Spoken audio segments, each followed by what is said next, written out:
तो आखिरकार रिलीज हो चुकी इस साल की सबसे बड़ी फिल्म पुष्पा 2।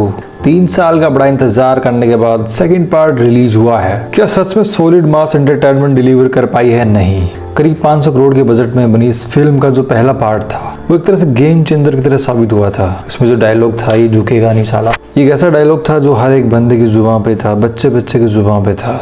तो ऑलरेडी जो हाइप क्रिएट की थी पहले पार्ट ने, वहीं से ही शुरू होती है दूसरे पार्ट की कहानी। अल्लू अर्जुन की जो फिल्में हैं उनमें सबसे बेस्ट फिल्मों में से एक होने वाली है ये। लाल चंदन की स्मगलिंग करने वाले सिंडिकेट का सर्वा अब पुष्पराज यानी अल्लू अर्जुन बन चुका है। फिल्म की शुरुआत होती है पुष्पराज के एक बड़े सपने से। ताबड़तोड़ फाइट करते हुए इस हीरो की एंट्री होती है और कुछ ही मिनटों में क्या होता है, कहानी होती है वो पुष्पराज और श्रीवल्ली उनके रिश्ते पर लौट आती है। यानी कहानी का मेन फोकस इन दोनों की केमिस्ट्री पर है। श्रीवल्ली की एक डिमांड है जो पुष्पराज से एक पॉलिटिशियन से उलझने की वजह बनती है। यानी हीरो के जो तेवर हैं, कमाल के तेवर हैं। पुष्पराज एक अपना कमिटमेंट कर चुका है कि वो झुकेगा नहीं। पहले पार्ट में पुष्पा के हाथों जिस तरीके से जलील हुए एसपी भैरव सिंह शेखावत, वो वापस बदला लेने के लिए आ गया है। यानी कहीं ना कहीं ये जो टकरार है वो पुष्पराज और शेखावत के बीच में है। ये फिल्म का जो कंप्लीट तरीके से फोकस है वो पुष्पराज और शेखावत की जो भिड़ंत होने वाली है वहीं पर चला जाता है। अब ये कि भैया पुष्पराज अपने पंख फैला चुका है और बस उड़ान की फिराक में है, उड़ने वाला है,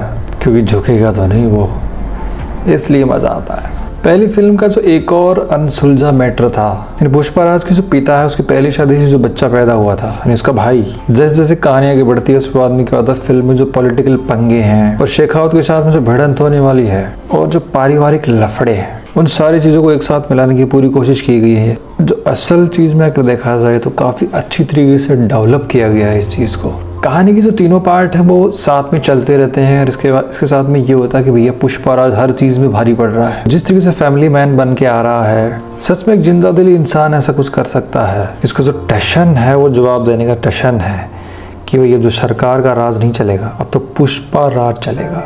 अल्लू अर्जुन ने पुष्पा 2 में ऐसा काम किया है कि उन्होंने अपने काम से मास हीरो का जो कद है वो और भी ऊंचा कर दिया है। यानी उनके जो एक्सप्रेशन है, बॉडी लैंग्वेज है, एक ऑनेस्ट तरीके से देखा जाए तो बहुत ज़्यादा बेहतरीन लगती है। सबसे इम्पोर्टेंट चीज़ ये है कि जो क्लोजअप सीन है वो बहुत ज़्यादा यहाँ पे सेट किए गए हैं इस फिल्म के अंदर। जिस तरीके से डायरेक्टर ने राश्मिका मंदाना पे जो विश्वास जताया है उसमें वो कहीं भी नहीं चूकती है। फर्स्ट हाफ में जिस तरीके से उनको दिखाया गया है, गाने में राश्मिका के स्टेप्स और जो उनके जो मोमेंट है, एक एक मोमेंट काफ़ी अच्छी तरीके से डिलीवर किए गए हैं।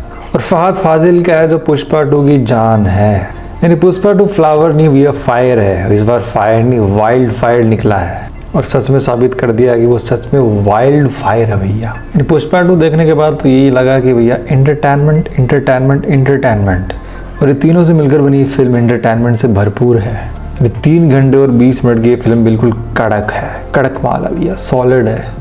फिल्म की जो कहानी वो ये है कि पुष्पा अब लाल चंदन का एक बड़ा स्मगलर बन चुका है, पूरे सिंडिकेट का मुखिया है। जब आदमी आगे बढ़ता है तो दुश्मनी बढ़ जाती है, तो यहाँ पे भी ऐसा ही होता है। और इस फिल्म में ये कि पुष्पा अपनी बीवी की हर बात मानता है और जब पुष्पा सीएम से मिलने जाता है तो वो उसको बोलती है कि एक फ़ोटो खिंचवा लेना सीएम के साथ में। अब सीएम ऐसा है कि एक स्मगलर के साथ में फ़ोटो नहीं खिंचवाता है। अब इसके बाद में ये होता है कि भैया पुष्पा ही अब सीएम बदलने की प्लानिंग कर देता है। अब इसके लिए क्या है, पुष्पा को 5000 करोड़ का जो चंदन है, ये लाल चंदन वो विदेश में स्मगल करना है। अब पुष्पा का जो दुश्मन है भंवर सिंह शेखावत, वो क्या करने वाला है और क्या नहीं करने वाला है, उसके लिए तो आपको मूवी देखनी पड़ेगी, थिएटर तक जाना ही पड़ेगा। यानी फिल्म है पूरी तरह मास एंटरटेनर फिल्म है। तो भाई कुछ भी हो, पुष्पा का जो स्वैग वो गजब है। सॉरी बोल देता है लेकिन झुकेगा नहीं साला।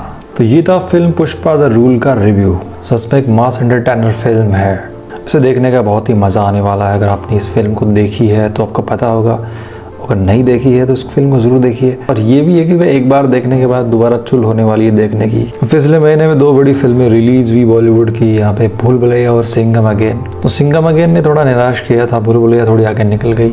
लेकिन यहाँ पे ऐसा नहीं है कि भैया आपको निराश करने वाली फिल्म बिल्कुल नहीं है।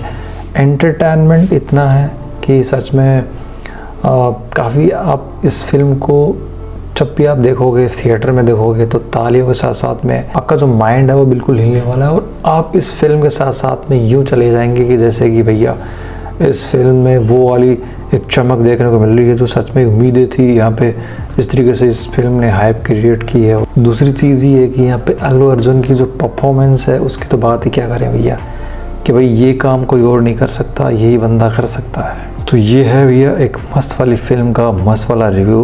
उम्मीद करता हूँ आपको ज़रूर पसंद आया होगा। तो करते हैं इस वीडियो को पे एंड, फिर मिलते हैं ऐसी कोई वीडियो के साथ में। बाय।